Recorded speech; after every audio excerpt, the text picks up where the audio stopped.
patungo doon ah. Ang dami talaga nila. Pero nandito lang.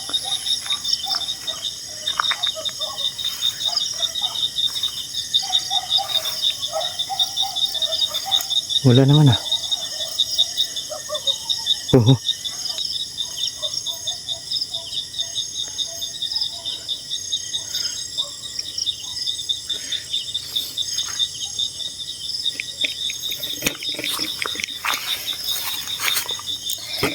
Mag-ano muna tayo dito, magmasid no?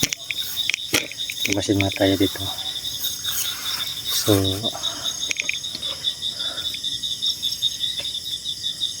mag-antay tayo kung ano mayroon bang tayong busis na digo, kung sinusundan pa rin tayo, kasi sinusundan ko yung isa mga kadol, yung natamaan natin. So hindi ko alam kung napuruhan ba natin no, kasi basta ganyan mga kadol, kapag hindi nyo makikita mga kadol, at ano mga kadol, hindi matindog yung stand ko, hindi nyo makikita mga kadol yung mga aswang. Alam niyo kung paano niyo malalaman no? So kapag mayroon pong gumalaw na halaman, dyan po silang tatago no? Kaya matamaan niyo kahit hindi niyo orasyonan makadol, kahit itak lang o pana, kung ano yung gagawin niyo, mas matindi talaga yung itak makadol, lalo na kapag brunsi makadol. Yun po yung pinaka kalaban nila makadol, brunsi na yung ano ba sa inyo ay iitak ba o iigunggab, isaksak, yun makadol, brunsi. Parang andun no, parang andun no. Pero dito tayo sa tayo sa paligid mga kadol, para tayo ba, safety tayo. So nandito po pala tayo sa Tagaytay no, o malayong lugar. So ayan mga syudad oh. Yan mga syudad yan. Oh. Yan. Yan. Ito yung pinaka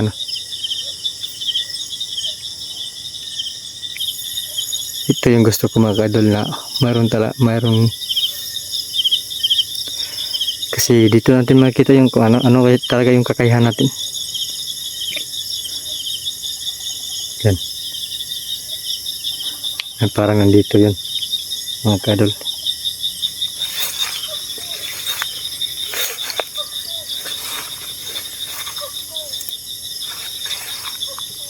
Kasi parang nandito talaga. Parang alam ko itong area.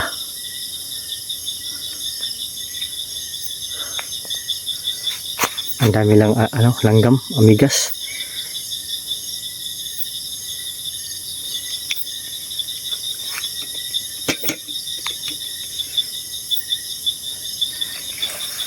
Parang nagtatago yata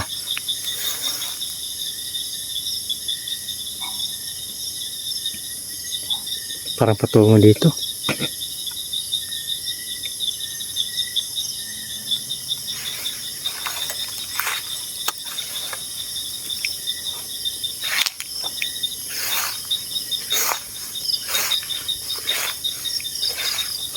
Nagtatago lang.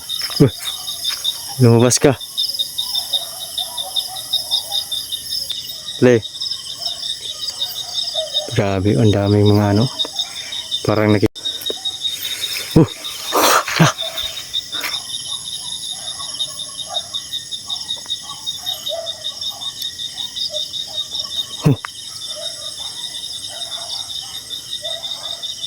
parang patungo doon Ang dami talaga nila. Pero nandito lang.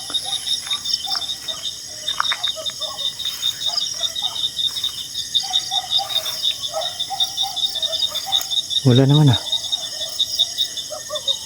Oo. Pero wala, no?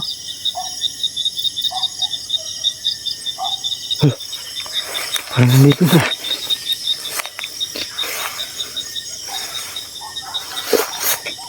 Parang nandito. Ang dami nila. Ito mo yung sa parang nasa baba pa.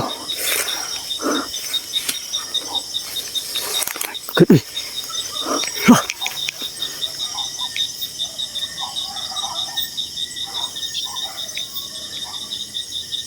Dito yun. Pero hindi siya natin makikita mga kadol.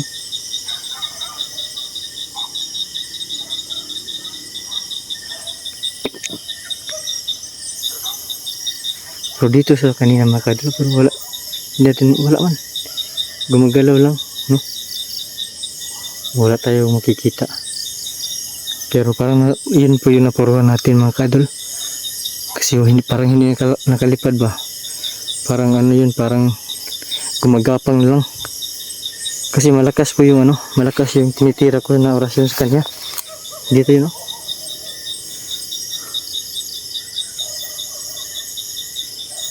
Dito yun. So, kapag ano mga kadol, yung bitong gumagalaw sa damuhan,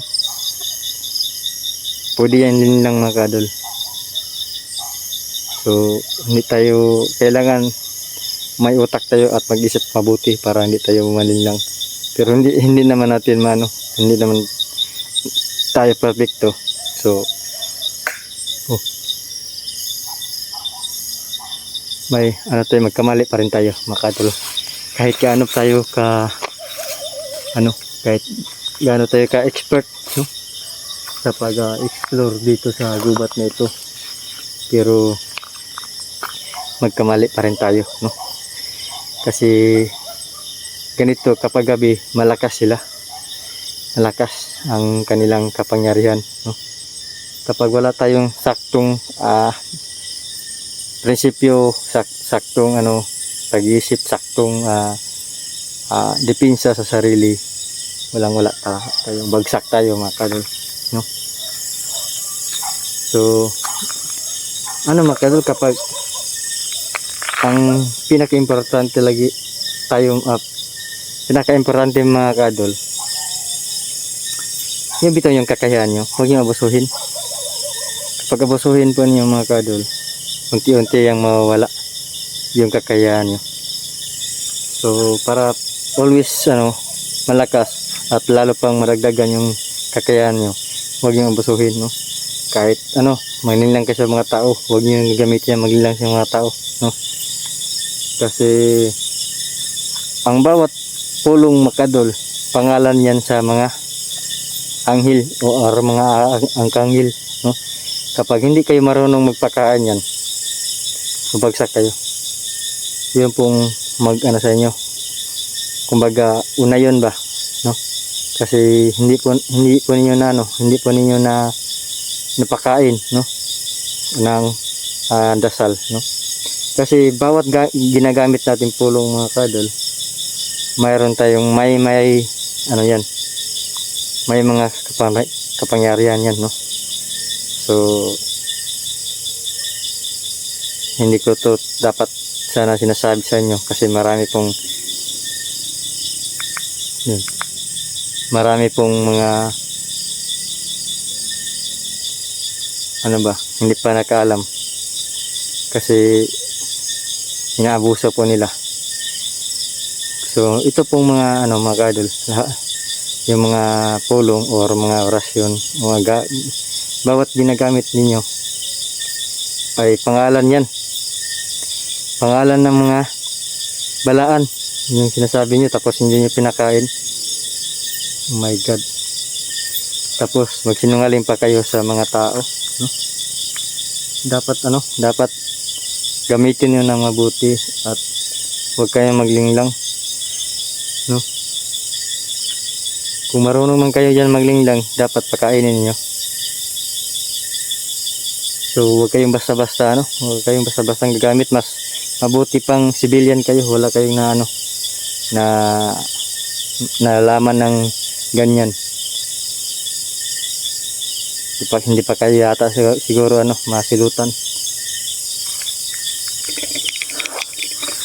So biglang wala yung boses, no? Siguro kasi alam ko naman yung mga yung aswang na yun, yung dito sa atin,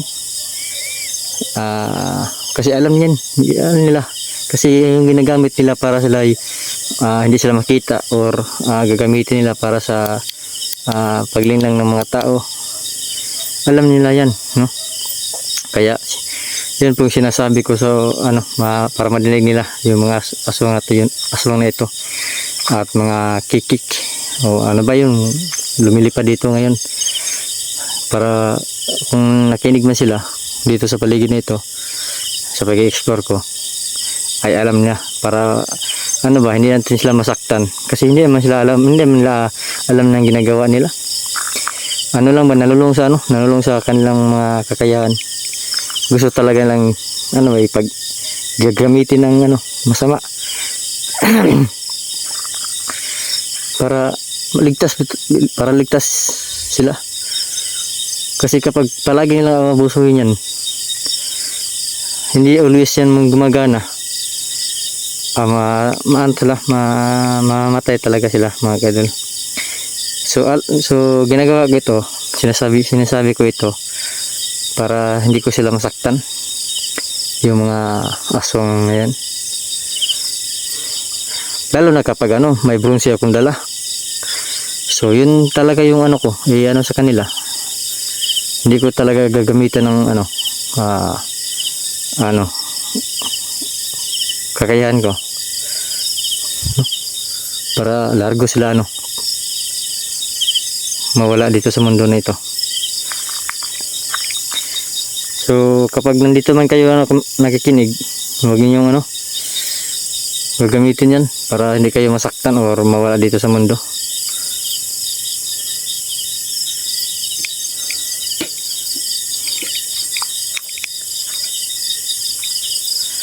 Buti pa umalis na kayo para hindi kayo masaktan.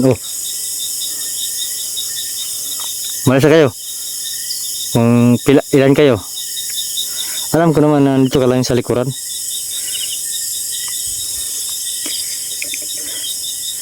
Buti pa umalis ka na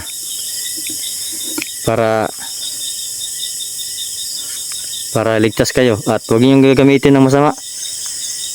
Gamitin niyo na sa mabuti.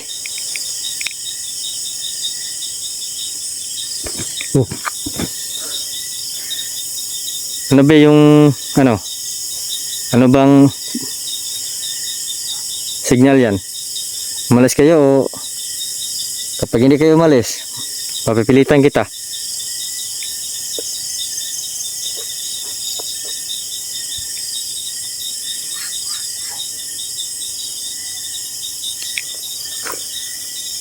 Buti pa umalis ka na. Wakwak. Nadinig ko yung boses mo. Saan ka?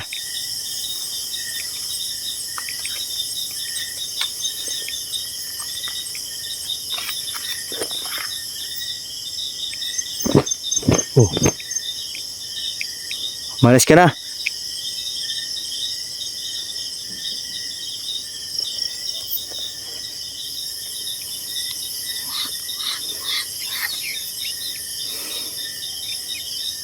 Sige. Huwag ka nang bumalik para yung yung ibang kasama na naman yung pupuntahan ko. Para hindi kayo masaktan.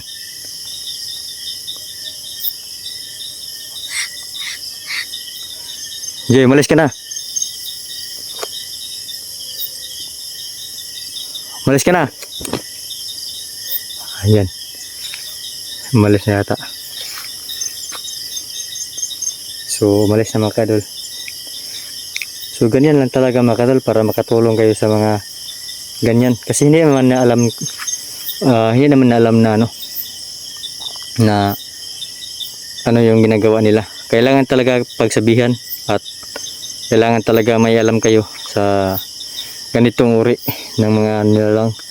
Kasi ganyan mga kadol, hindi talaga nila alam kung ano yung ginagawa nila. Yun, sinagsabihan ko na lang. So kapag babalik sila, papatayin natin. Basta ako, sinabihan ko na lang sila mga kadol. Kasi maawa man tayo kasi tao pa rin yan. Hindi ko alam, may pamilya sila. So kailangan natin sila pagsabihan kasi hindi nila alam ang yung ginagawa nila. So yun mga kadol, patuloy pa rin tayo mga kadol dyan sa unahan kasi marami sila, siguro naghiwalay sila ba, tatamaan natin kanina. So subukan natin yan, no? May ilaw doon, no? Baka isa din yung kampo nila mga kadol. Ayan, no? Ano yan, bundok, pinakataas ng bundok na yan, no? Makikita niya, no? Yan, no? So natin, no? Hindi yan bituon mga kadol, siguro kampo nila niyan. So, ano, patuloy tayo doon sa unahan kasi alam ko pa yung mga nandyan, no? Marami pa sila nag-aabang sa akin kasi unang-una yung explore ko, yung una kong upload, may nasa gupa po ako, no? So bigla siyang nawala at bigla kong ano yung flashlight akong gipalong ba, so para hindi tayo biglang ano makita. So ano ko lang, nagmamasid muna ako para hindi na malaman kung mayroon ako parang tao, para hindi lang malalaman na mayroon tao dyan sa paligid. So yun kaya nagbabalik ako dito sa bundok, pero nag-iba po akong daan para hindi na malalaman. So patungo tayo mga kadol, patuloy tayo.